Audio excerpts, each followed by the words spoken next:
Chief, thank you for spending some time with us today. This is the first time you've spoken publicly since Officer Tiger was laid to rest and since a vote of no confidence began on Monday.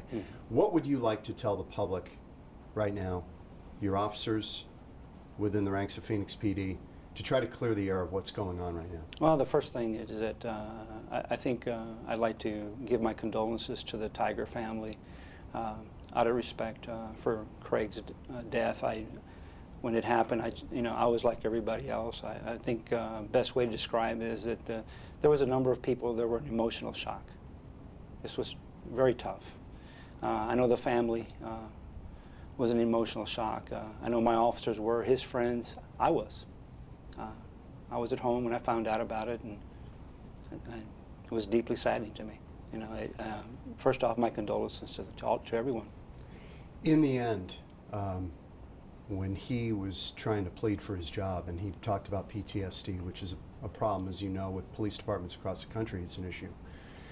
I want to give you also a chance to clear the air about that, because people want to understand why you made the decision you made to terminate Officer Tiger. He came to you with the PTSD. He claimed that he had issues, obviously. He said stemming from that fatal shooting in the park. What was the calculus and the reasoning behind letting him go at that point? I think as the week has transpired, there's a number of issues that have come up that Craig Tiger had some issues. But the fact is, as far as being diagnosed with post-traumatic stress syndrome, that happened after the arrest. It happened after the arrest. And from that standpoint, I had to weigh that very heavily. The fact that someone has a post-traumatic stress issue that's diagnosed after an arrest, I think you have to consider that. I have a responsibility when one of my officers is involved in an action that falls under criminal conduct to look at that action. Mental health issues or fitness for duty does not supersede that issue. You still have that criminal issue to address. I addressed it. I'm responsible for separating Craig Tiger from the employment with the Phoenix Police Department. But the fact is that there was a number of things that happened after that. Craig Tiger accepted that termination. He never appealed it. And he was represented by Joe Kluwer, the president of the police union. The police union never appealed the termination. So that leads me to believe that they understood it. The fact is, John, that sometimes the best avenue for our officers is not to be police officers. When someone is terminated or exited from employment, there's still a life out there.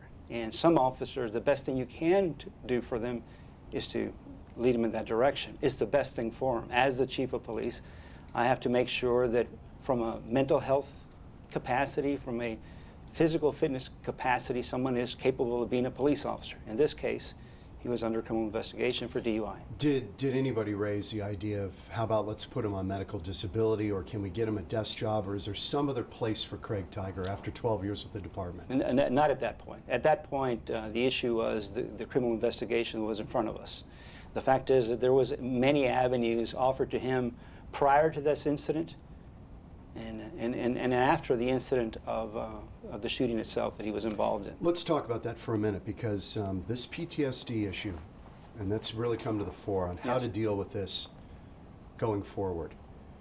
It's been said that maybe 30% of officers at some time in their career are going to experience this. What is the department doing now, and what may it change going forward in the wake of this incident with Craig Tiger? I will tell you that the Phoenix Police Department is probably in the forefront in dealing with post-traumatic stress syndrome. And I can tell you that when an officer is involved in a police shooting, he has to be on mandatory issue off for at least 3 days. And then he has to see a psychologist and cleared to go back to duty before he goes on back to duty. That process took place. There's a number of things that were available to Craig Tiger and to any officer involved in this issue. Did he use it? Some of the issues, on that capacity, I don't want to get into some of the specifics because some of these issues are protected. We've got to be clear about two things. These programs, I want our officers to use them, and they do rely on the anonymity of the program, so I don't want to get too specific with those issues as well. But we do have peer relations groups that are available to our officers, crisis intervention teams after a police shooting.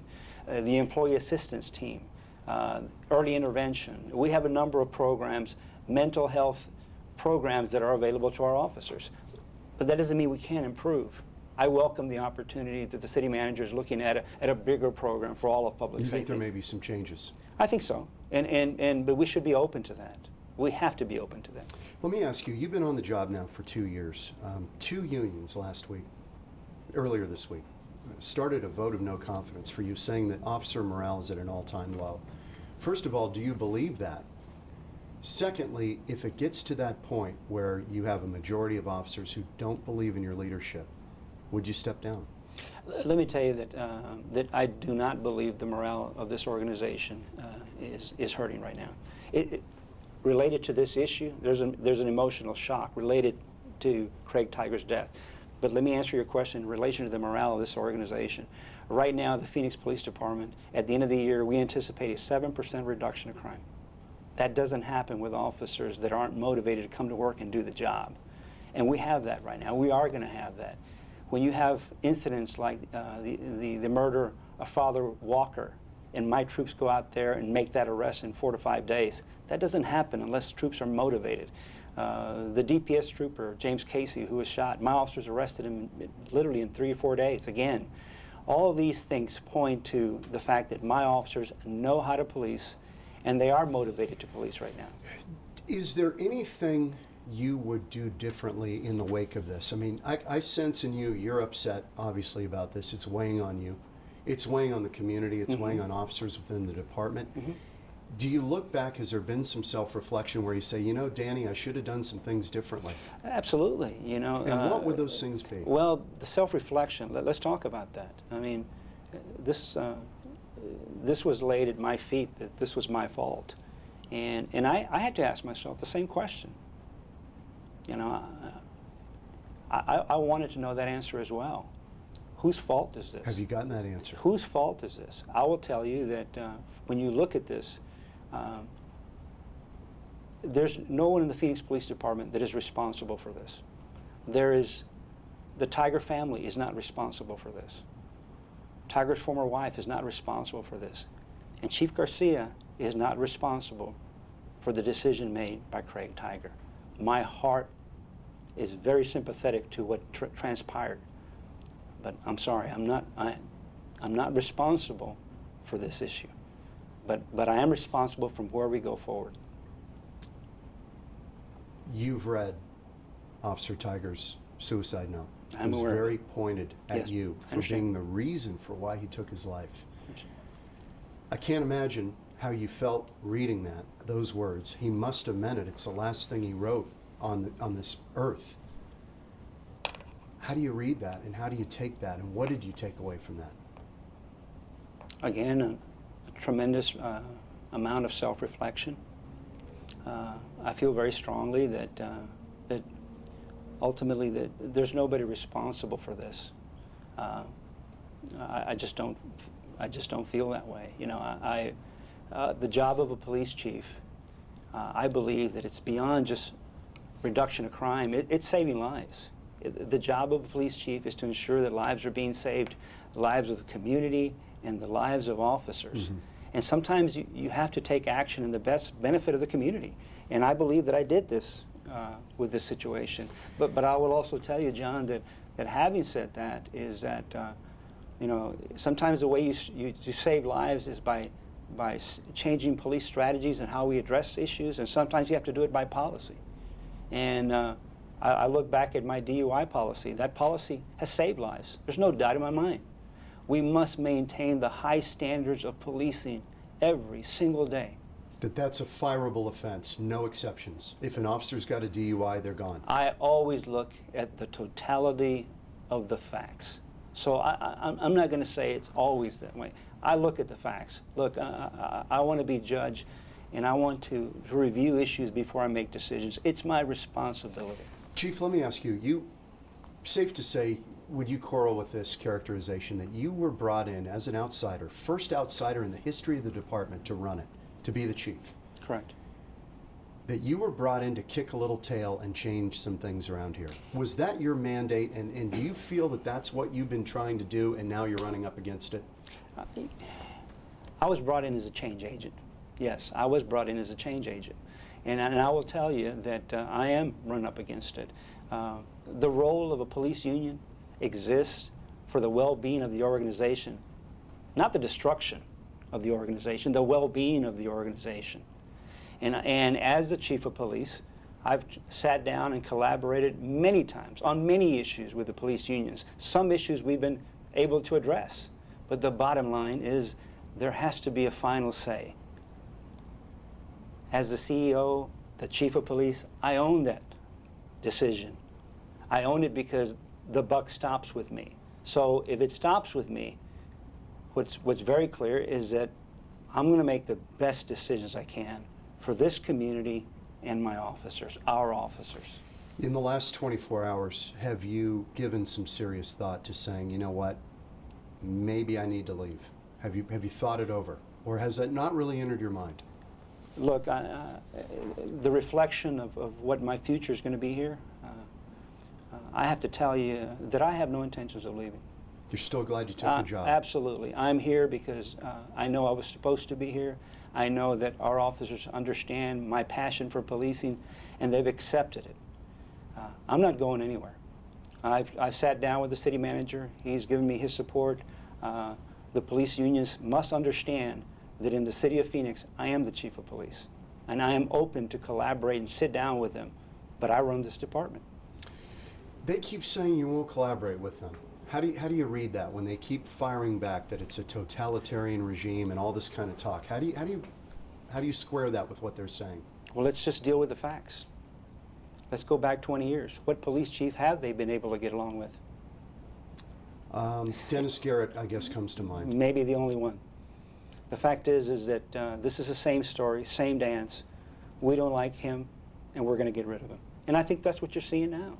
And I have to tell you, I was very disappointed with the way the union handled Craig Tiger's death. It would almost look like, I think the Arizona Republic got it right. I think they were using politics to get rid of another chief. You talked about reflection. Final thing. Is there anything moving forward that you say, I'm going to do this differently, I'm going to approach this differently? Do you do something with the union differently? Oh, you know what, John, I want people to understand, I want the best for this organization. There's three things that when I came here, I wanted to focus on. And the first one was being the organizational health of who we are, what we do, and what we stand for. And the answer to those questions is, who are we? We're the police. What do? We uphold the law.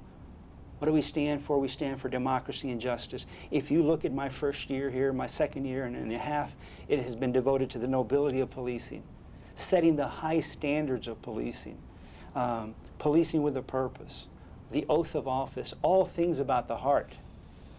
But the second thing was public trust. The entire United States is waiting with bated breath as to what's going to happen in Ferguson. If you don't have public trust, and public trust is by having high standards which equate to accountability, then you have what happened at Ferguson. We don't have that here.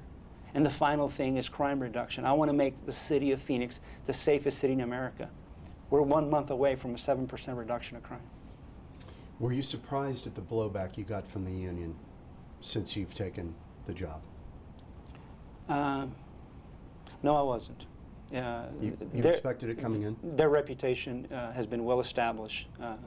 Their motivation is that they run the department, and they do not. I run the department. Chief, thanks. Appreciate Thank you, it. Is there anything else you'd like to throw out there while you've got the mic on? Anything else you'd like to say?